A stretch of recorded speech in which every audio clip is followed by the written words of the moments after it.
Good evening friends. मेरा नाम सौरभ मेघ शराबी। Good evening. Hi Saurabh. Hi Saurabh. Hi, hi good Saurabh evening. भाई। हाय हाय हाय सौरभ सही हाय और Saurabh. Hi Saurabh. Good evening hi everyone. Saurabh. Good evening. कितना प्यार। Ah, thank you Sudhir ji, first of all for inviting me to this beautiful room. And thank you Pioneer Group Nagpur कि आज आप लोगों ने मुझे मौका दिया है कि आज मैं अपना एक्सपीरियंस आप लोगों के साथ शेयर कर सकूं।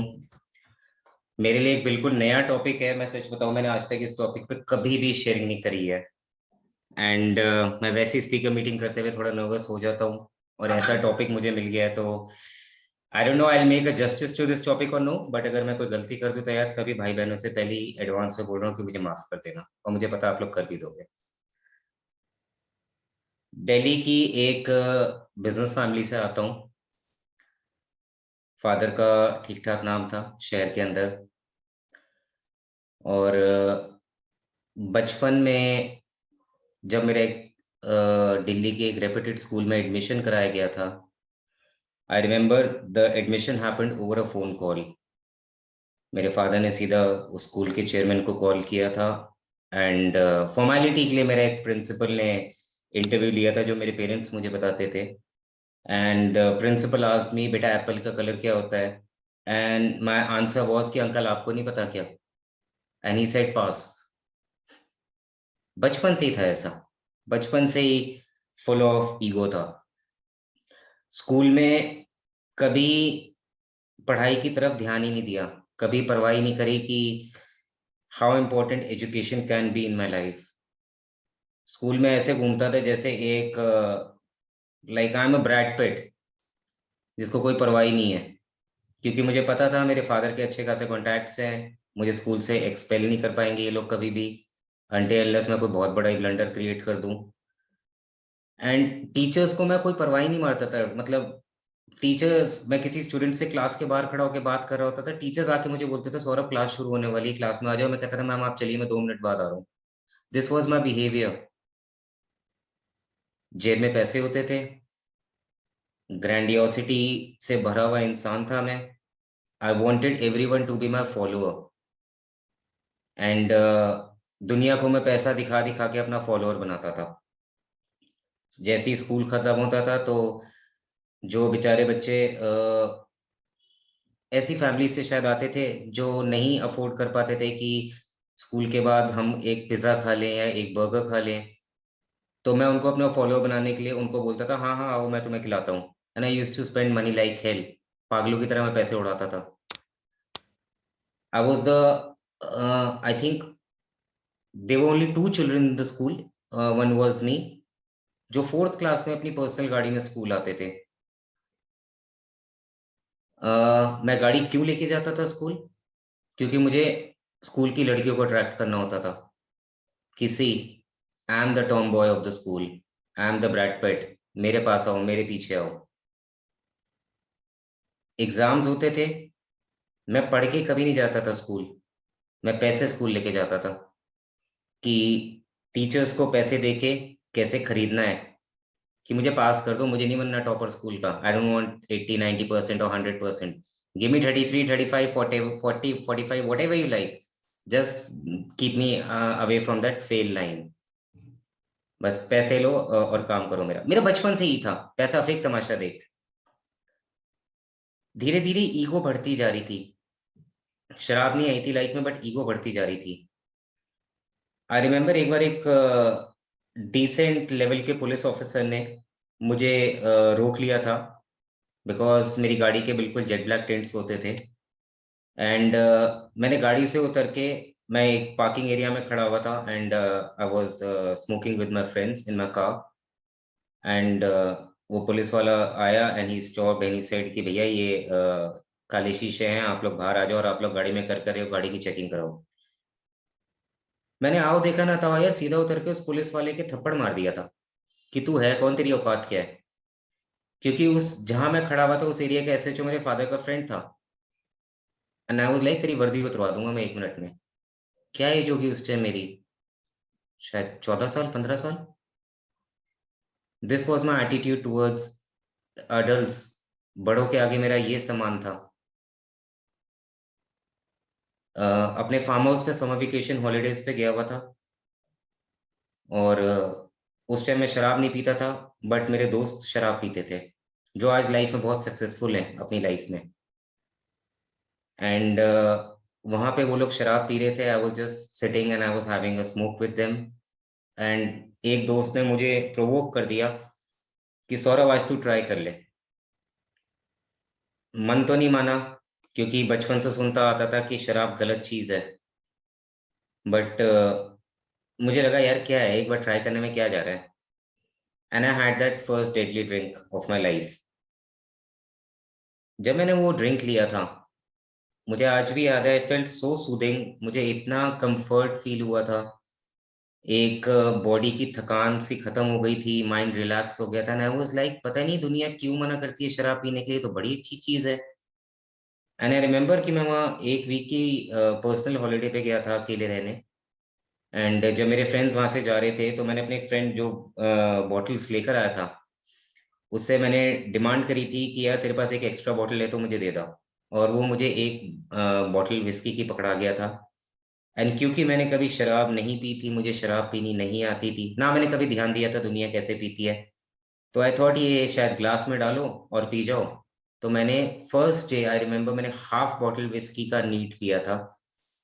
सिर्फ मेरे हाथ में नट क्रैकर थे, एक सिगरेट थी, और शराब के ग्लास था। और मैं हाफ बॉटल पी के विस्की का नीट ब्लैकआउट में जाके सो गया था।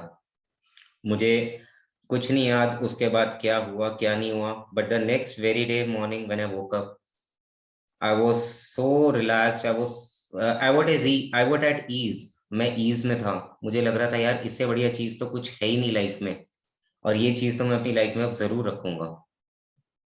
मैं कुछ दिनों बाद अपने घर आ गया। जब तक मैं वहां रहा अपने अकेले फार्म पे, I started drinking every day.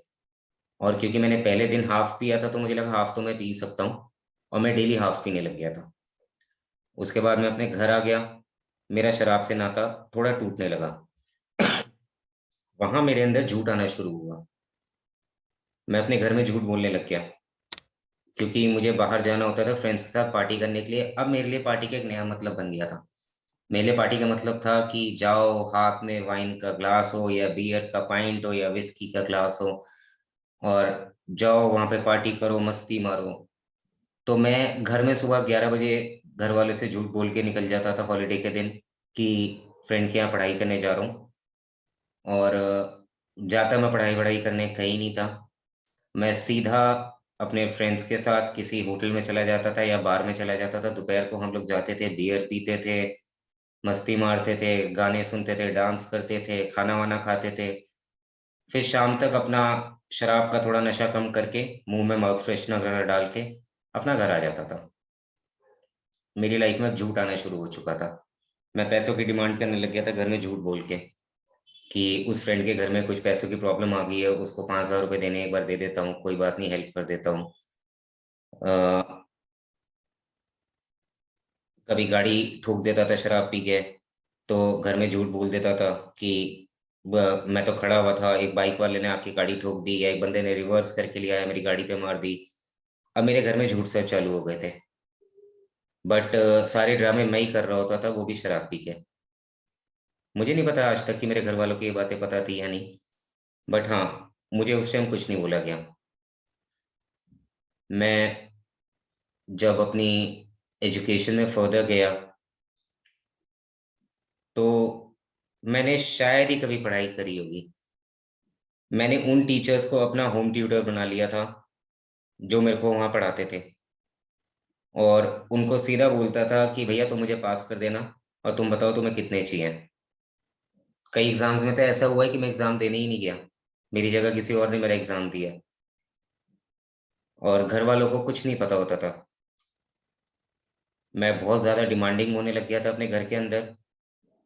I use to think that I am the ruler. मैं एक राजा हूँ, और जो मैं चाहूंगा वो होगा। मेरे फादर को मेरा ये बिहेवियर पसंद नहीं था, एंड शायद वो मुझे झेल रहे थे, कि यह एक्सपेक्ट कर रहे थे कि ये इंसान कब बनेगा। और मदर का, क्योंकि लाडला था, अपने घर में इकलौता था, तो मदर हमेशा एक ही बात कहती थी कि हो जाएगा, ठीक हो जाएगा, कोई बात नहीं, अभी बच्चा है, अभी बच्चा है। और मैं उनकी उस लाइन को कवर करके अपने सारे उल्टे सीधे काम करता रहता था। मेरे को ऐसे भी मेरी लाइफ में एक दो बार इंसिडेंट्स आए कि मेरे पे पुलिस केस बन सकता था, बट क्योंकि फादर की जान पहचान थी तो मैं बच जाता था। और मैंने कभी भी उन चीज़ों को सीरियसली नहीं लिया। मेरे को ऐसा लगता था कि यार everything is on platter for me, मैं जो चाहूंगा वो होगा, और वो होता था। मेरे घर वाले शायद कम पढ़े लिखे थे, और उन्होंने दुनिया का ये रूप नहीं देखा था जो मैं देख रहा था। और उनको सिर्फ अपने बच्चे से मतलब था, उनका अपने बच्चे से प्यार था कि अपने बच्चे के लिए जो कर सकते हैं करें। They wanted to be the best parents, and they were. But I was not a best child. I was a liar, I was a greedy person, I was a lustful person. एक normal बच्चा जो जिंदगी जीता है ना, मैंने शायद वो जिंदगी मिस कर दी। आज लगता है कि काश मैंने वो जिंदगी जी होती। शराब से जब इंट्रोडक्शन बढ़ा, आई रिमेम्बर दिल्ली में हैप्पी आवर्स आए थे। इट वाज इन 96 और 97, एक ड्रिंक के साथ एक ड्रिंक फ्री मिलती थी। और मैं एक बार में गया हुआ था अपने फ्रेंड्स के साथ लंच पे, और वो लोग वहां पे टकीला शॉट्स ले रहे थे। मैंने वो जब टकीला शॉट्स देखे तो मेरे को याद आया, यार ये मैंने टीवी पे गानों में देखा है कि पता नहीं क्या एक सिप में पूरा ग्लास पी लेते हैं और हाथ में नमक नींबू लगा के चाट लेते हैं, पता नहीं क्या मजा आता है। I thought I should also try it. And believe me friends, 16 tequila shots मारे थे। 8 मंगाए थे, 8 कॉम्प्लीमेंट्री आए थे, एंड 16 टकीला शॉट्स मारे थे फुल ब्लैकआउट में। अ, हमारे स्कूल के प्रिंसिपल की बेटी वहां पे आई हुई थी, जिसपे मेरे एक बेस्ट फ्रेंड का क्रश था। एंड वो किसी और लड़के के साथ आई हुई थी। मेरे बेस्ट फ्रेंड ने मुझे प्रोवोक कर दिया कि यार ये इस लड़के के साथ घूम रही है, मुझे ठीक नहीं लग रहा। और वही शराबियों वाली आदत, तेरा भाई है ना, टेंशन क्यों ले रहा है, देख अभी इसकी ऐसी तैसी करता हूँ। वो मैंने उस लड़की के भी एक दो थप्पड़ मार दिए, प्रिंसिपल की बेटी के, और उस लड़के को भी पीट दिया। मैंने सोचा ही नहीं कि मेरे साथ क्या हो सकता है। And next day I was on the verge of getting expelled from my school. वो तो किसी तरीके से बात संभाली गई। मैं जानता हूँ उस टाइम कितने टेंट्रम हुए थे। मेरे स्कूल के सीनियर्स मुझे पीटने के लिए स्कूल के अंदर आ गए थे कि ये होता कौन है अपने सीनियर को हाथ लगाने वाला और लड़की पे हाथ उठाने वाला। और मैं उनके आगे हाथ जोड़ के माफी मांग रहा हूँ और मन में सोच रहा हूँ कि स्कूल के बाहर मिलो तो मैं बताता हूँ मैं कौन हूँ। ऐसी सोच थी मेरी। 2000 सॉरी 98 में मेरे फादर को कैंसर हो गया। एंड बिकॉज मैं जिस बैकग्राउंड से आता हूँ, मैं अपना रिलीजन का यहाँ नहीं बताना चाहूँगा because of my traditions, but मैं जिस बैकग्राउंड से आता हूँ तो हमारी फैमिली में बहुत जल्दी बिजनेस में या काम पे बच्चों को लगा देते हैं। एंड मेरे फादर को कैंसर हो गया था तो मुझे बोला गया कि अब तुम भी काम में आ जाओ। That was the turning point for me. Ego से मैं पूरा भरा हुआ इंसान था ही बचपन से। और वहां पे मेरे को जब मेरे फादर की सीट मिल गई बैठने के लिए, पूरे ऑर्डर्स चलाने के राइट्स मिल गए कि सौरभ जितने मर्जी चाहे पैसे ले सकता है, जहां मर्जी चाहे जा सकता है, उसको किसी से परमिशन लेने की जरूरत नहीं है। तो मेरी लाइफ तो पता नहीं उस टाइम अनमैनेजेबल हुई थी या नहीं, मैंने दूसरों की लाइफ अनमैनेजेबल करनी शुरू कर दी। मैं ऑफिस स्टाफ को लिटरली नौकरों की तरह ट्रीट करने लग गया। I mean the people like who should be CEO of the company, में उनको एक पियून की तरह ट्रीट करता था, शायद पियून से भी गंदा। मैं उनको माँ बहन की गालियां सुना देता था। मैं अगर वो बेचारे 2 की जगह 3 चाय मंगा के ऑफिस में पी लेते थे तो मेरा जवाब उनको ये होता था, तुम्हारा बाप के पैसे की चाय आ रही है क्या। This was my behaviour. खुद हजारों रुपए उड़ाता था उस टाइम में, और 2-3 रुपए की चाय के लिए मैं माँ बहन की गालियां सुना देता था। मैंने उन लोगों की लाइफ अनमैनेजेबल करनी शुरू कर दी। फादर का जब डिजीज बढ़ने लग गया, मुझे बोला गया कि हॉस्पिटल में तुम आईसीयू में ड्यूटी कर लो। एंड आई वाज लाइक कि ठीक है मैं कर लूंगा, क्योंकि मेरे को नाइट आउट्स का बड़ा शौक था। मेरी फैमिली में नाइट आउट्स अलाउ नहीं थी, करते थे। तो फादर हॉस्पिटल में थे, एंड 11 बजे आईसीयू के गेट्स बंद कर दिए जाते थे। मैं हॉस्पिटल के 11 बजे तक तो हॉस्पिटल के बाहर बैठा रहता था, आईसीयू गेट के बाहर बैठा रहता था। कभी अंदर चला जाता था फादर से मिलने, फिर बाहर आके बैठ जाता था, क्योंकि मैं बड़ा अनकंफर्टेबल फील करता था, यार यहाँ बैठ के मैं करूँ क्या। मैंने कभी नहीं सोचा कि अपने फादर के पैर दबा दूं, उनसे बैठ के बात कर लूं, उनको थोड़ी होप एंड स्ट्रेंथ दे दूं। मैंने कुछ नहीं सोचा, मैंने सिर्फ इतना सोचा कि यार यहाँ बैठ के क्या करूं, मुझे तो बाहर जाना है। और जैसे ही 11 बजते थे, वार्ड बॉय को पकड़ाता था, 500 रुपये अपना मोबाइल नंबर लिख के देता था और उसको बोलता था कोई बात हो तो मुझे फोन कर दियो। और 11 बजे अपनी गाड़ी स्टार्ट करके दिल्ली की सड़कों पे पूरी रात अय्याशी करने निकल जाता था। पूरी रात में दिल्ली की सड़कों पे बैठ के दोस्तों के साथ शराब पी रहा होता था, उनको पिला रहा होता था। फिर पंडारा रोड हमारी दिल्ली में एक जगह है जहाँ पे रात को खाना मिलता था, वहां चला जाता था, वहां पे जाके खाना खा लेता था। और सुबह 4-5 बजे आके हॉस्पिटल के बाहर बैठ जाता था और दुनिया को दिखाता था देखो मैं कितना सभ्य बच्चा हूँ, मैं तो गाड़ी में ही सो रहा हूँ। जबकि मैं सो नहीं रहा होता था, मैं टल्ली होके गाड़ी में पड़ा होता था।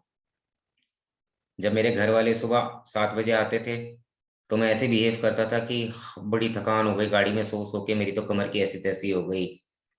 एंड फिर घर जाके दोबारा सो जाता था। मेरे घर वालों को मुझसे उम्मीद थी कि शायद सौरभ सुबह 9 बजे तैयार होकर 10 बजे ऑफिस पहुंच जाएगा, मगर मैं 12-1 बजे तो ऑफिस जाता था। और वो भी 3-4-5 घंटे के लिए, सिर्फ दिखाने के लिए कि देखो मैं ऑफिस आया हूँ। और ऑफिस में मैं करता कुछ नहीं था, सिर्फ बैठ के अपनी सिगरेटें फूक रहा होता था, लड़कियों से फोन पे बातें कर रहा होता था, अय्याशी मार रहा होता था, काम नहीं कर रहा होता था मैं, या फिर अपने स्टाफ को गालियां सुना रहा होता था। जब मेरे घर वालों को इस चीज का आइडिया हुआ तो उन्होंने मुझे समझाने की कोशिश की थी कि सौरभ ये सब तू ऑफिस में क्या कर रहा है, या तू हॉस्पिटल में भी तेरी खबर आ रही है कि तू हॉस्पिटल में रात को होता नहीं है। तो वहां भी मैं झूठ सच करता था कि नहीं नहीं मैं तो हॉस्पिटल में होता हूँ, कभी 5-10 मिनट के लिए इधर उधर चला गया हूँगा, सिगरेट पीने चला गया हूँगा या कहीं टॉयलेट करने चला गया हूँगा। ये हॉस्पिटल वाले ऐसी झूठी बातें बना रहे हैं, ये सब मैं करता था। और काम को लेके, जी अभी तो मैं नया हूँ, अभी तो मुझे काम के बारे में कुछ पता ही नहीं है, धीरे धीरे सीखूंगा करूंगा। घर वालों ने चांसेस दिए कि नहीं शायद समझ जाएगा, बट मैं तो टेढ़ी खीर था, मैं कहाँ से समझ में आने वाला था। शराब मेरी अब जो कभी कभार की थी, अब वो डेली की होने लग गई थी। मैं डेली ऑफिस से आते हुए अपनी गाड़ी में हाफ रख के लाता था अपने बैग में, और रूम में जाके अपने रात को शराब पीता था, गाने सुनता था, अय्याशी करता था और सो जाता था। 2003 में फादर का देहांत हो गया। My father passed away in 2003 because of cancer and I was too young that time. When my father passed away,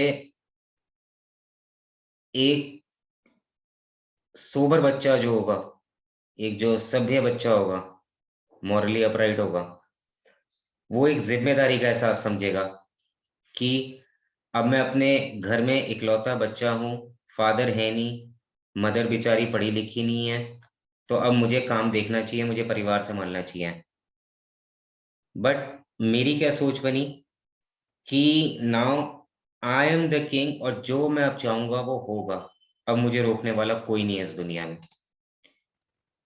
and वो हुआ भी, कुछ हद तक वो हुआ भी। अब जो अस्वस्थताएं मैंने अपने ऑफिस में फैला रखी थी, उनको मैं नेक्स्ट लेवल पे ले गया। मैंने जो लोग पेमेंट टाइम पे नहीं देते थे उनको उनकी सप्लाईज रोक दी। अगर कोई गलत प्रोडक्ट बना के मेरे ऑफिस में डिलीवर कर देता था तो उसका ऑर्डर कैंसिल कर देता था, उसको पेमेंट्स नहीं देता था। मतलब मेरे घर वाले एक इतने अच्छे सोशल लोग थे और हैं, जो छोटी छोटी गलतियों को इग्नोर कर देते हैं कि चल ठीक है यार, 500 पीस में से 100 पीस खराब आ गए, कोई बात नहीं, चलने दे, उसके बेचारे का भी गरीब का घर है। बट मेरी क्या सोच थी कि 10 भी खराब आ गए तो कैसे आ गए, सारा ऑर्डर कैंसिल करो, उसको बोला अपना माल उठा ले यहाँ से, और अगर नया माल बना के देता है तो पैसे ले लियो, वरना भाड़ में जाओ, हम दूसरा वेंडर देख लेंगे। मेरे घर वालों ने कुछ वक्त तो मेरी ये बदतमीजियां बर्दाश्त करी, बट जब उनको दिखा कि ये बंदा कंट्रोल में नहीं आ रहा है, तो मैंने जिम की life ji.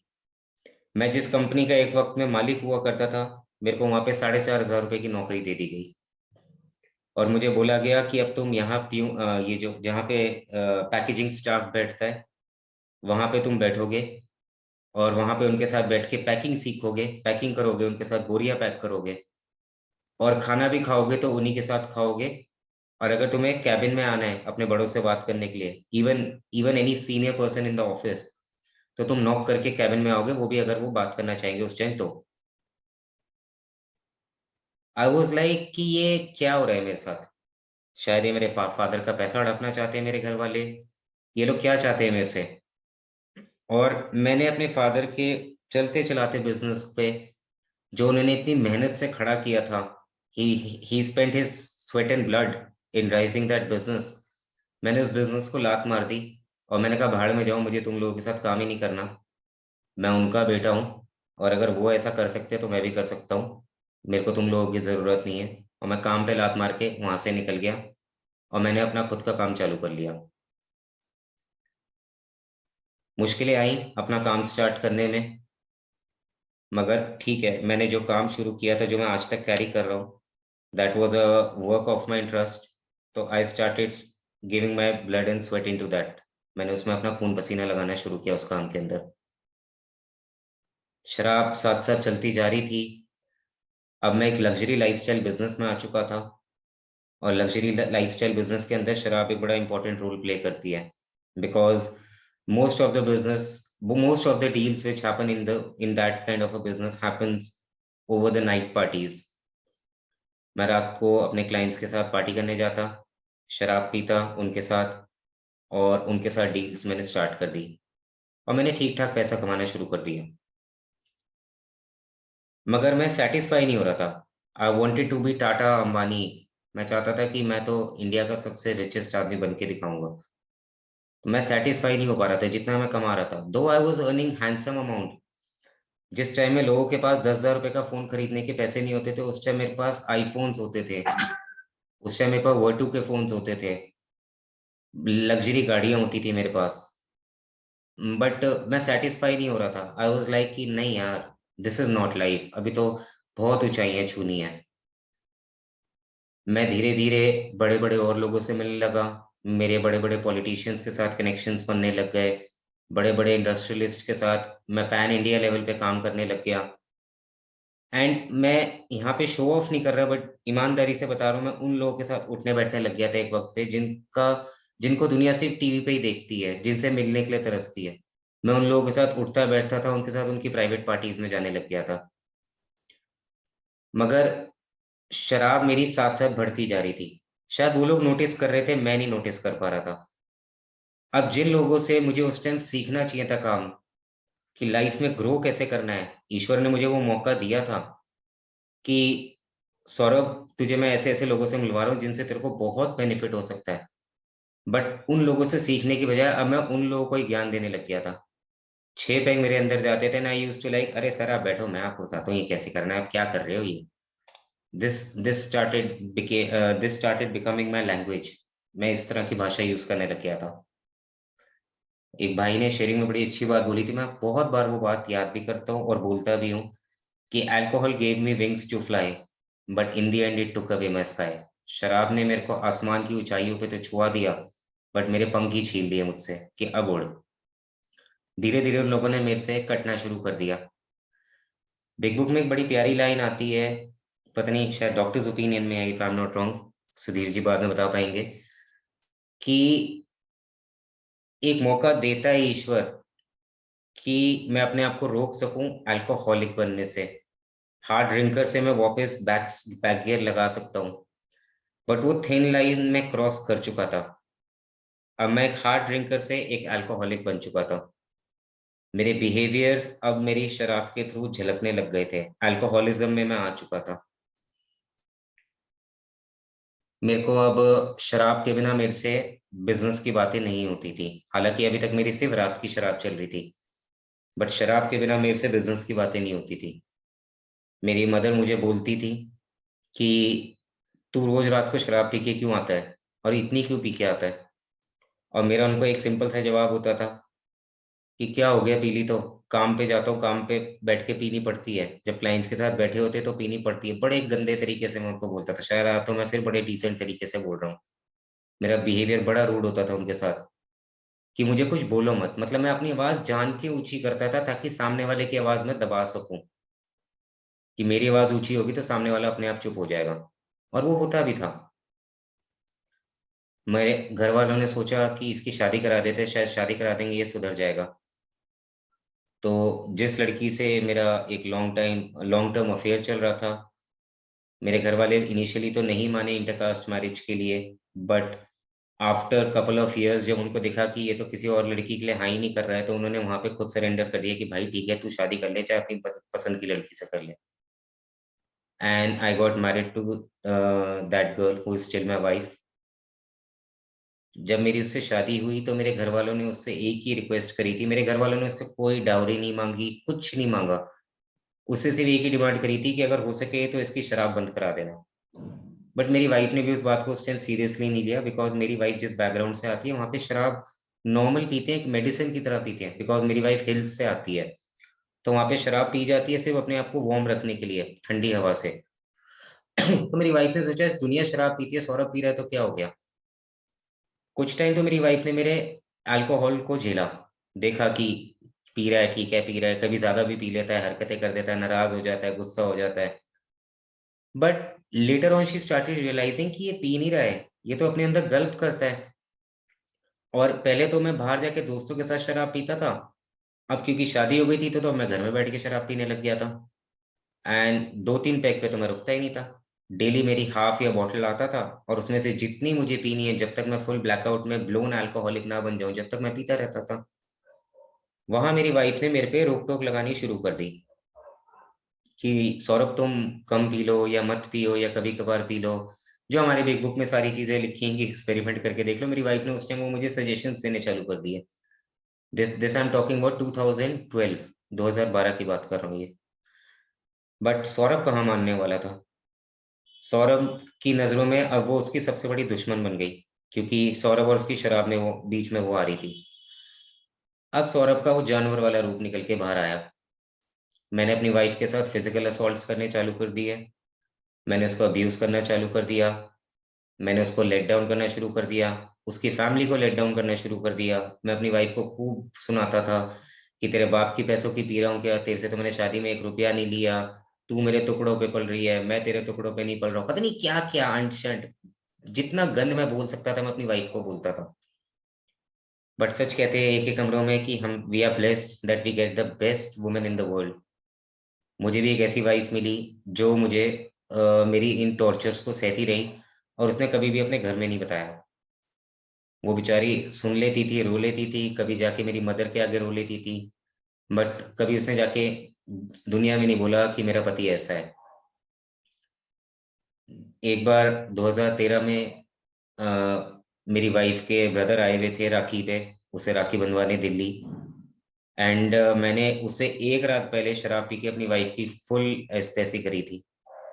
And next day जब वो आए थे तो उन्होंने अपनी जब बहन की हालत देखी, तो उससे पूछा, डेफिनेटली कोई भी भाई पूछेगा या पेरेंट्स पूछेंगे कि क्या हो गया तेरी, ऐसी क्यों हालत है, आते त्योहार का दिन है। और मेरी वाइफ को उस टाइम उन्हें मजबूरी में बताना पड़ा कि ऐसे ऐसे सौरभ कर रहा है मेरे साथ। एंड मेरे इन लॉज ने मुझे कुछ नहीं बोला, मतलब दे वर सो डिसेंट, उन्होंने मुझे कुछ नहीं बोला। उन्होंने सिर्फ अपनी बहन का हाथ पकड़ा, उसको बोला अपनी पैकिंग कर और तू चल हमारे साथ। वो उसको ले गए वहां से। दे वांटेड कि अब सौरभ को इससे अलग करा देते हैं, क्योंकि अगर सौरभ इसको ऐसे तंग कर रहा है तो हम अपनी बहन को ऐसे तंग नहीं होने दे सकते। मैंने कुछ वक्त तो अपनी वाइफ के बिना निकाला, और ये सोच के नहीं निकाला कि सब ठीक हो जाएगा। मैंने ये सोच के निकाला, ईमानदारी से बता रहा हूँ, कि अच्छा है गई, अब आराम से बैठ के खुले में शराब पीऊंगा, अब कोई रोकने वाला नहीं है मुझे। कुछ दिन तो उसके बिना शराब बड़ी अच्छी लग रही थी, फिर लगने लगा कि नहीं यार, something is missing. And I started calling her, मैं उसको मनाने लगा, उसको समझाने लगा। मतलब मैंने अपने अल्कोहलिज्म में आके अपने घर में तो अपनी नाक कटवाई, अपने ससुराल में भी अपनी नाक कटवाई। मैं उसको वहां से मना के लाया। एंड ऐसा सिलसिला 3 बार हुआ मेरे साथ। मैं कस्में खाता था कि मैं शराब नहीं पीऊंगा, मैं फिर शराब पीता था। और कई बार मैंने ऑनेस्टली कस्में खाई कि नहीं यार मुझे नहीं पीनी अब, क्योंकि मुझे दिखता था कि मैं कई बार हदें क्रॉस कर रहा हूँ। बट पता नहीं क्या होता था, शायद आज समझ आता है वो मेंटल ऑब्सेशन कैसे मुझे खींचता था, ड्रैग करता था। मैं फिर उस शराब की तरफ चला जाता था, और फिर मेरी वही सारी हरकतें चालू हो जाती थी। कुछ वक्त ये चलता रहा, और इस वक्त में मेरा काम डाउन जाने लग गया, क्योंकि मेरे क्लाइंट्स ने मेरे साथ अब बैठना बंद कर दिया, मेरे से बात करनी बंद कर दी, मुझे बिजनेस देना कम कर दिया। जब उन्हें लगता था ना कि अब ये काम कोई और नहीं से सौरभ कर सकता है, क्योंकि था मैं बहुत शार्प ब्रेन। मतलब सही कहते हैं कि वे अल्कोहलिक्स आर वेरी स्मार्ट। तो था मैं बहुत शार्प ब्रेन। तो जब उनको लगता था ना ये काम कोई और नहीं से सौरभ कर सकता है, तो वहां पे वो मुझे अप्रोच कर लेते थे, अदरवाइज वो मुझे अप्रोच करना उन्होंने कम कर दिया था। और वो भी जब मुझे अप्रोच करते थे ना, तो मैं सोचता था कि यार यहाँ तो मेरे 50,000 बनने हैं, मैं 10,000 में क्यों काम करूं। हालांकि ईमानदारी में मेरे 10,000 बनने चाहिए होते थे, बट मैं उनको झूठ सच करके 50,000 बनाता था, लाख रुपए बनाता था, और उनको झूठ बोल के उनके काम भी कराया था और अपना काम भी निकाल लेता था। और जो पैसा आता था मैंने कभी सेविंग्स नहीं करी, कुछ नहीं किया, सिर्फ मैं उड़ाता था, अय्याशियां मारता था। अपनी पसंद की चीजें लानी, शराब पीनी। कभी बीवी को रात को शराब पी के ज्यादा तंग कर दिया तो अगले दिन उसको कोई एक्सपेंसिव गिफ्ट दिला देना कि वो मान जाए। ये सब मेरी ड्रामेबाजियां चालू चल रही थी। बिजनेस डाउन जाता जा रहा था। 2016 में यार एक ऐसा इंसिडेंस हुआ, जो मैंने शराब पी के एक ऐसा वाहियात काम कर दिया कि मैंने कभी सपने में भी नहीं सोचा था कि मैं ऐसा कुछ करूंगा। बट मैंने ऐसा कोई काम किया जो मैं पब्लिक प्लेटफॉर्म पे नहीं बता सकता। वहां मुझे पहली बार रियलाइज हुआ कि सौरभ अब तुझे रुकना पड़ेगा, तुझे ये शराब रोकनी पड़ेगी। तेरी शराब अब हद से ज्यादा बढ़ चुकी है, और तूने अब जो ये काम किया है, तो अब तुझे इसके कॉन्सिक्वेंसेस भुगतने हैं। तो भैया सबसे पहले तो तू शराब से निकल, तभी तेरा कुछ भला हो पाएगा, वरना तेरी अब बैंड बजने वाली। मतलब मैंने ऐसा कोई काम कर दिया था, शायद मैं लाइफ टाइम इम्प्रिजनमेंट के लिए जेल जा सकता था। मैंने शराब छोड़ने की कोशिश करी, मेरी शराब नहीं जा रही थी। मैं लिटरली, मैंने जो किया था उसकी वजह से मैं रोता था कि मैंने ये क्या काम कर दिया। बट मैं शराब नहीं छोड़ पा रहा था। इसके ऊपर फिर भगवान ने एक और बाउंसर मारा है मेरे ऊपर, कि 2016 में मेरी वाइफ को कैंसर हो गया। यहां मैं हिल गया था कि ये क्या हुआ है मेरे साथ। अब सौरभ उस स्टेज पे आके खड़ा हो चुका था कि पूरा समाज उससे कट चुका था। उसके जो हाई लेवल कॉन्टैक्ट्स थे वो उसका फोन उठाना बंद कर चुके थे। घर में मैं अकेला था, मदर पढ़ी लिखी नहीं थी, वाइफ को कैंसर हो चुका है, और कोई मेरी मदद करने को तैयार नहीं है। और मैं इतना पढ़ा लिखा नहीं हूँ, ना मेरे को ऐसे कॉन्टैक्ट्स हैं कि मैं अपनी वाइफ के लिए कुछ कर सकूं। मेरे समझ नहीं आ रहा था मैं क्या करूं। और मैंने अपने फादर को भी कैंसर की वजह से खोया था, तो मेरे अंदर अब डर आने लग गए थे कि वाइफ को भी कुछ हो ना जाए। एंड आई लव्ड हर, मैं आज भी उससे प्यार करता हूँ, मैं उस टाइम भी उससे बहुत प्यार करता था। तो मैं उसको खोना नहीं चाहता था। मेरे को उस टाइम पता नहीं क्या मेरे पे उस टाइम ऊपर वाले ने ग्रेस करी, कि एक ऐसा इंसान मेरी लाइफ में भेज दिया जो मेडिकल फील्ड से आता था, एंड एक अच्छी दिल्ली की रॉयल फैमिली से बिलोंग करता था। तो उसने मुझे बोला कि सौरभ तू टेंशन मत ले, तेरी वाइफ का केस मैं हैंडल करूंगा, and I will get the bestest doctors available, तू बस पैसे तैयार किया। मैंने कहा पैसे की मुझे कोई कमी नहीं है, बस I want my wife to get well, मेरी बीवी ठीक हो जाए, मुझे कोई दिक्कत नहीं है। He lined up the bestest treatment for me. मेरे को इंडिया के बेस्ट डॉक्टर्स के साथ कनेक्ट करा दिया गया। मैं उन डॉक्टर से जाके मिलता था। वो डॉक्टर मुझे बेचारे एक एक घंटा देने को तैयार होते थे, बट मैं उनके साथ 15-20 मिनट, आधे घंटे में वाइंड अप करता था, क्योंकि मेरे अंदर इतनी क्रेविंग हो रही होती थी कि मुझे गाड़ी में बैठ के जाके शराब पीनी है। मेरे स्ट्रेस लेवल अब इतने बढ़ने लग गए थे कि अब मुझे वो शराब पे डिपेंडेंसी आने लगी थी कि अब मुझे शराब चाहिए। अब वो शराब जो शाम रात की थी, अब वो शाम पे आ गई थी। जब मेरी वाइफ का ट्रीटमेंट चालू होने वाला था, तो वहां पे मुझे मेरे फियर्स ने घेरना चालू कर दिया था। दैट टाइम वो तो फर्स्ट टाइम जब मेरे फियर्स ने मेरे सामने आना शुरू किया था कि डर क्या चीज होती है। मैंने, अब जो शाम की शराब थी, अब वो 24/7 पे आ गई थी। अब मैं सुबह से शराब पीने लग गया था। एंड आई रिमेम्बर जब मेरी वाइफ की फर्स्ट केमोथेरेपी होने वाली थी, उससे एक रात पहले मैंने शराब पी के अपनी वाइफ की खूब ऐसी तैसी करी थी, और अगले दिन उसकी कीमोथेरेपी पे जाने की मेरी हालत नहीं थी। मैं उसकी फर्स्ट कीमोथेरेपी पे उसके साथ नहीं गया था, which is one of the major treatment in this world. आज भी कीमोथेरेपी एक सबसे खतरनाक ट्रीटमेंट में से एक चीज है। और मेरी वाइफ का वो होने वाला था और मैं नहीं था वहां पे, मैं उसके साथ नहीं था, क्योंकि मैंने शराब इतनी पी थी रात को, मैं इतने सुबह हैंगओवर में था कि मेरे से खड़ा भी नहीं होया जा रहा था। और जब मैं उठा था, तो मैंने सबसे पहले अपनी बॉटल ढूंढी थी, मेरी बॉटल कहाँ रखी है। और 2 पैग लगाने के बाद मैंने फिर डॉक्टर को फोन किया था, एंड डॉक्टर ने जब मुझसे पूछा कि आप क्यों नहीं आए, तो पता नहीं शायद उसने इवेल्युएट कर लिया हुआ कि ये पी के पड़ा हुआ है। बट मैंने बहाना बना दिया कि सर मेरी ना रात को तबीयत बहुत ज्यादा खराब हो गई थी और मैं सुबह इतनी वॉमिटिंग हुई है कि मैं खड़ा भी नहीं हो पा रहा था, मेरे को बहुत वीकनेस हो गई। ऐसे करके मैंने झूठ सच करा डॉक्टर के आगे। अब सौरभ 24/7 अल्कोहलिक बन चुका था। अब उसको सारा टाइम शराब चाहिए। एक तरफ उसकी वाइफ का ट्रीटमेंट चल रहा है जिसमें वो कोई सपोर्ट नहीं दे रहा है। उसकी मदर हार्ट पेशेंट है, वो उनके कोई काम नहीं आ रहा है, और वो शराब पिए जा रहा है। मैं अपने आप को सारा टाइम एक कमरे में बंद रखता था और शराब पीता रहता था। मुझे जब घर वालों को दिखा कि अब ये हद से ज्यादा पीने लग गया है और ये तो 24 घंटे पी रहा है, तो जैसे एक नॉर्मल फैमिली ट्राई करती है, कहीं ऑटो रिक्शा पे लिखा हुआ पढ़ लिया, ये दवाई खिलाए शराब छुड़ाए, वो करें शराब छुड़ाए, पंडित के पास जाए शराब छुड़ाए। मेरे घर वालों ने सारे टेंट्रम मेरे साथ चालू कर दिए, और मैंने भी उनको बड़ा हम्बली एक्सेप्ट किया क्योंकि मुझे दिख रहा था कि मेरी शराब से बैंड बज रही है। I was actually a member जिसने ट्रेडिशन 3 को ऑनेस्टली एक्सेप्ट किया था। The desire to stop drinking, मैं डिजायर में था, मैं शराब छोड़ना चाह रहा था, बट मेरी शराब अब इतनी हो चुकी थी कि मैं शराब से दूर नहीं हो पा रहा था। मेरी जब वाइफ का ट्रीटमेंट चल रहा था और मैं शराब पिए जा रहा था, तो एक दिन एक मेरे रिलेटिव्स घर पे आए थे। उन्होंने सजेस्ट कर दिया कि Saurabh, why don't you go to a rehabilitation centre. मैंने रिहैबिलिटेशन सेंटर का पता किया, मैं रिहैबिलिटेशन सेंटर चला गया। 22 दिन वहां पे रहा, एंड लगा कि यार अब तो शराब छोड़े 22 दिन हो गए हैं, मैं तो 24 घंटे शराब पीता था, इट्स बीन 22 डेज नाउ। अब तो मैं वापस जा सकता हूँ। रिया वालों ने मुझे बहुत समझाने की कोशिश करी, सौरभ अभी मत जा, अभी कुछ टाइम और रह ले, spend some months over here and then you go back. I was like नहीं नहीं, बाहर बहुत दुनिया मेरा वेट कर रही है, मेरा बहुत सारा काम फैला हुआ है, मेरी वाइफ का ट्रीटमेंट चल रहा है, मेरी मदर हार्ट पेशेंट है, मुझे जाना है, मेरे को अपनी सारी जिम्मेदारियां संभालनी है।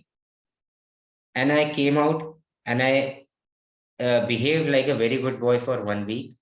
और एक हफ्ते बाद मैंने फिर दोबारा शराब पी ली।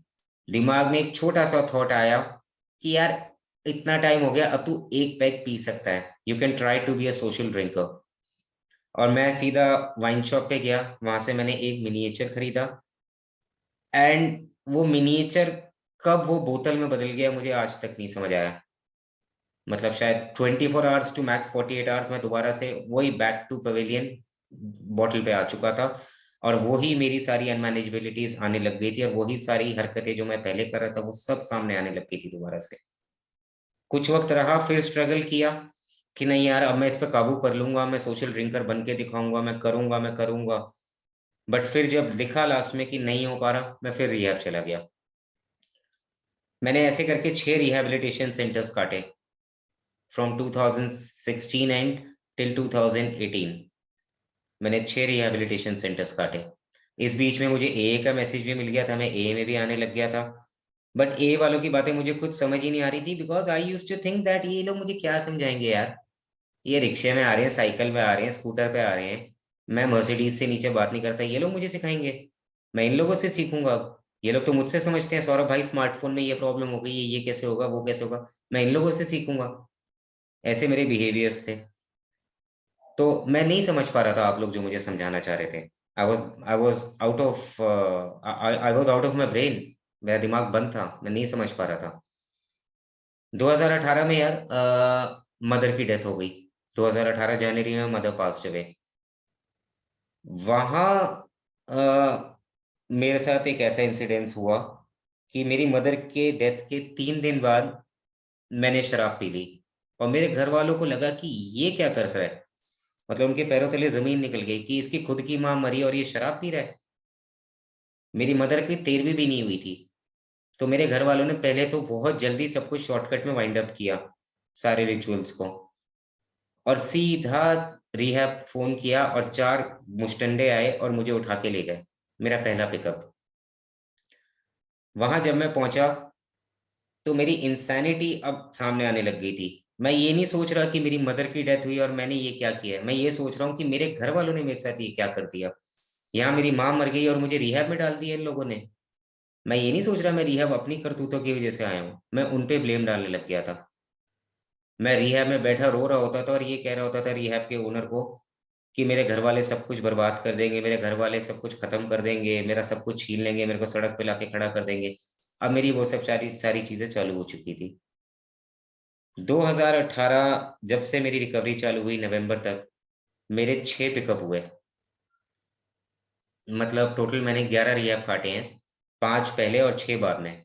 हाँ, मेरे 6 पिकअप्स हुए। मैं घर आता था, थोड़े दिन ठीक रहता था, फिर घर वालों को लगता था अभी ठीक होने लग गया है, मैं फिर दोबारा शराब पी लेता था। ए में जो डिजीज पार्ट बताया जाता है वो मेरा डिफेंस वेपन बन गया था। मैं घर में आके शराब पी के फुल बीवी के आगे रोता था, मैं तो बीमार इंसान हूँ, अब तो ये मेरी चिता के साथ ही जाएगी, अब मैं कुछ कर नहीं सकता, अब तुझे मेरे को ऐसे ही झेलना पड़ेगा, आई एम सॉरी, मैंने तेरी जिंदगी बर्बाद कर दी, फुल इमोशनल ड्रामा बीवी के आगे। मगर मैं शराब नहीं छोड़ रहा था। जब मेरा रॉक बॉटम मुझे रियलाइज हुआ, आ तो शायद 2016 में ही गया था या 15 में ही गया था, या शायद जब मैंने अपनी बीवी पे पहली बार हाथ उठाया था 2012 में, जब ही आ गया था। बट जब मेरा रॉक बॉटम मुझे रियलाइज हुआ, क्योंकि मेरी वाइफ ने इस बीच में एलेनॉन जाना शुरू कर दिया था, बाय गॉड्स ग्रेस एलेनॉन का मैसेज आ गया था। एंड मेरी वाइफ ने एलेनॉन में जाके डिटैचमेंट विद लव पे काम करना शुरू कर दिया था। और जो बीवी मेरी अब तक मेरी बोतलें फेंकती थी, तोड़ती थी, छुपाती थी, नाली में बहाती थी, अब वो मुझे आके बोलने लग गई थी कि सौरभ, तुम्हारी शराब की बोतल खत्म हो गई है, नई मंगा दूं। वहां यार मैं हिला था पहली बार कि ये क्या हो रहा है मेरे साथ, क्योंकि मदर की डेथ हो चुकी है, फादर की डेथ हो चुकी है, रिश्तों के नाम पे एक वाइफ रह गई है, बच्चा कोई है नहीं। एंड आई वाज लाइक कि अब ये एक रिश्ता तेरे पास बचा था सौरभ, अब तू इसको भी खत्म कर दे एंड पी पी के मर जा तू। क्योंकि ए में आ रहा था और ए वालों ने बता दिया था, आप लोगों ने मुझे बता दिया था, पागल खाना, जेल खाना या मौत। पागल में हो ही चुका था, जेल अभी तक गया नहीं था, जाने की कगार पे था, और शायद मरने भी वाला था क्योंकि हेलुसिनेशंस होने लग गए थे। और वो शायद लास्ट स्टेज बताया जाता है मेडिकल फील्ड के हिसाब से कि उसके बाद इंसान या तो पागल हो जाता है या मर जाता है। मैं शायद मरने भी वाला था। वहां मुझे अपना रॉक बॉटम रियलाइज हुआ कि अब बेटा पी और मर। और मैंने मेंबर्स को फोन करना चालू किया कि मुझे बचा लो, मैं मरना नहीं चाहता, मैं ये शराब छोड़ना चाहता हूँ। बट बेचारे मेंबर्स भी मेरी कोई मदद नहीं कर पा रहे थे, क्योंकि मैं पी के फोन करता था, मैं होश में फोन नहीं करता था। और प्रोग्राम कहता है कॉल बिफोर नॉट आफ्टर। वो लोग भी मेरी कोई मदद नहीं कर पाते थे। शायद उनको मेरे पे बहुत तरस आता होगा, शायद उनको मेरे पे बहुत प्यार आता होगा, बट कर कुछ नहीं पा रहे थे मेरे लिए। और यार एक दिन आया जब मैं पहली बार घुटनों पे गया था, 24 नवंबर 2018 को। क्योंकि ए में सुनता आ रहा था कि God could and would if he was sought, ईश्वर ही कर सकता है अगर मैं उसे करने दूं तो। मैं पहली बार घुटनों पे गया और मैंने चिल्ला के अपने कमरे के अंदर ईश्वर से चिल्ला के पहली बार बोला था कि हे ईश्वर, या तो अब मुझे बुला ले या मुझे बचा ले, अब मुझसे ऐसे नहीं जिया जा रहा है, it's been high time now, और मुझे कल तक रिजल्ट दे दियो। अगर मैं तेरा बच्चा हूं ना, तो कल तक मुझे इसका रिजल्ट दे दियो। एंड दोस्तों, चमत्कार हो गया। 25 नवंबर 2018, आज तक का दिन है, सौरभ को शराब नहीं पीनी पड़ी। उसने सुन ली उस दिन मेरी। आज भी वो दिन याद आता है तो आंखों में आंसू आ जाते हैं, इमोशनल हो जाता हूं मैं, क्योंकि that was the turning point of my life towards happiness and freedom. मैंने ए में आना शुरू किया दोबारा से, कंप्लीट सरेंडर एंड ऑनेस्टी के साथ। मेरे को बोला गया कि तुम्हें ये चीजें करते रहना है, अपने 5 काम करने हैं, मीटिंग्स प्रेयर टू प्रेयर करनी है, जो मन में चल रहा है ऑनेस्टली बताओ, शेयर करो, यहाँ इन कमरों में आके सारी बात खुल के करो, हाँ मगर अपनी मर्यादा में रह के। मैंने वो सारी चीजें करनी चालू करी। मैंने ना 90 डे 90 मीटिंग के बारे में सोचा, ना मैंने 180 डे 180 मीटिंग्स के बारे में सोचा। मैंने सिर्फ इतना सोचा कि अब मुझे पीछे मुड़ के नहीं देखना, no matter whatsoever happens, I don't want to see back. जिंदगी सुंदर होने लग गई, एक दिन के हिसाब से शराब मुझसे दूर होने लग गई। मैंने ये में आने के बाद एक हफ्ता भी ऑनेस्टली बिना शराब के नहीं निकाला था। और जब मेरे को पहले महीने का टोकन मिला ऑनेस्टी का, trust me friends, I was on the next, मतलब आई वाज थिंकिंग कि I am on the best world. इतनी खुशी थी मुझे कि ये मुझे क्या जिंदगी मिल गई है, मुझे 30 दिन हो गए मैंने शराब नहीं पी है, मैं बहुत खुश था। मैंने स्टेप वर्क जब तक चालू नहीं किया था, ना मेरा स्टेप वर्क में कोई इंटरेस्ट था, ना मैं उसके बारे में कुछ सोचता था। बस एक ही बात दिमाग में सेट कर ली थी, आम का अचार बन चुका है, अब वो आम नहीं बन सकता। अब तू सौरभ शराबी है और तू शराबी ही रहेगा, अब तू शराब नहीं पी सकता। वो चीज मैंने पकड़ ली थी कि I can not have that first deadly drink. मन बहुत बार करता था, गुस्सा बहुत बार आता था, ईगो बहुत बार कहती थी। वो जैसे अभी हमारे अर्जुन भाई ने शेयर की थी ना, कि अर्जुन भाई ने शेयर किया था कि शिकारी ने दाना डाला और शिकार को फंसाया। तो बीमारी बहुत दाने डालती थी अलग अलग रूप में आके, मगर मैंने सिर्फ एक ही बात सोच रखी थी कि मुझे नहीं पीना, और इसके लिए मुझे जो करना है मैं करता रहूंगा। मैं अपने स्पॉन्सर को 24/7 पकड़ के रखता था, रात के 2 बजे भी उनको फोन करके उनकी जान खाने लग जाता था कि मेरा ये मन कर रहा है, बताओ मैं क्या करूं। बीवी पे गुस्सा आ रहा होता तो उनको क्लियर बताता था, मेरा मन कर रहा है मैं इसका खून कर दूं, इसको घर से निकाल दूं, बताओ मैं क्या करूं। क्योंकि मुझे शराब नहीं पीनी थी। मैं पूरा नंगा हो गया था, मैं पूरा ऑनेस्ट हो गया था। मेरे स्पॉन्सर ने मुझे बहुत बार बोलने की कोशिश करी कि स्टेप वर्क पे आ जा, स्टेप वर्क पे आ जा। एंड आई वाज लाइक कर लूंगा ना, कर लूंगा, अभी मस्ती मारने दो। मैं वो पिंक क्लाउड एंजॉय कर रहा था, पिंक क्लाउड वर्ल्ड एंजॉय कर रहा था। इस बीच में मेरे को लगता था मैं बड़ा अच्छा इंसान बन गया हूँ, क्योंकि आ, मैं कभी गरीबों को खाना खिला देता था, मैं कभी जरूरतमंदों की मदद कर देता था, और मैं मीटिंग में छोटी मोटी सर्विसेज करने लग गया था, जैसे चाय सर्व करना, टेबल्स लगा देना, चेयर्स पे कपड़ा मार देना। तो मेरे को लगता था मैं बड़ा अच्छा इंसान बन गया हूँ। बट मुझे नहीं पता था कि ये सब मैं सिर्फ अपनी ईगो को पैम्पर करने के लिए कर रहा हूँ। 3 महीने बाद जब मुझे पता चला कि एज विल सीज इट की वो पहली लाइन पड़ी थी पहले पन्ने की, कि a true alkie will always drink again if he does not gets a complete profound personality change, तो वो बात अटक गई।